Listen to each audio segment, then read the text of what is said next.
Tourism day है और world tourism day हमारे टीटीएजी और बाकी सभी पार्टनर्स के साथ में उन्हें लेके आज बड़ा इवेंट गोवा में गोवा सरकार की तरफ से मनाया। इसलिए मैं टीटीएजी का बहुत बहुत अभिनंदन करता हूं कि टीटीएजी के साथ बाकी सभी पार्टनर मिलके टूरिज्म फिर से एक बार बूस्ट करने के लिए we are welcoming the tourism nationally and international tourism. We are waiting for the charter to open. We are already asked the permission for the government of India. Definitely within few days will get the permission to start with the charter. हम सभी लोगों का स्वागत करते हैं world tourism day की। फिर से एक बार मैं सभी लोगों को खूब खूब शुभेच्छा देता हूँ।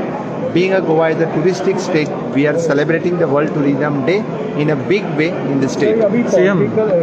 अभी स्पीच में बोला कि पॉलिटिकल टूरिज्म स्टार्ट हो रहा है। मैंने बोला कि सभी तरह का जैसे टूरिज्म हो रहा है, adventure tourism, there is spiritual tourism, wellness tourism, there is वन tourism, it is a political tourism, that is also. अभी 6 महीना है तो 6 महीने के लिए वो भी टूरिज्म गोवा में बड़ी मात्रा से स्टार्ट हो जाएगा।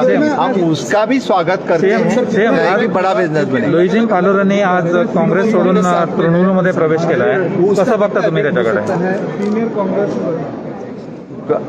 जिसका मुझे लगता है अभी कांग्रेस के एक एमएलए ने रिज़ाइन दे दिया और वो कहाँ जाएगा किधर जाएगा पता नहीं है।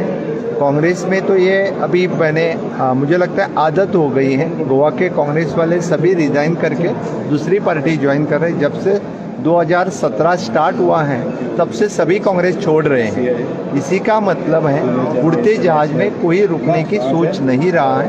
डेफिनेटली 2017 से लेके आज तक मुझे लगता है definitely there are more than approximately 13 या 14 people have left the Congress. Congress के लिए सोचने वाली बात है। जिस पार्टी के साथ सेंट्रल लीडरशिप ही नहीं है, स्टेट लीडरशिप नहीं है, तो सभी छोड़ के ही जाएंगे। इसलिए जिसने छोड़ा है, क्यों छोड़ा है उसको पूछे, वो कहाँ जाएगा वो उसको ही पूछे, नॉट फॉर द मी। मैंने पॉलिटिकल टूरिज्म को वेलकम किया है, दैट्स ऑल।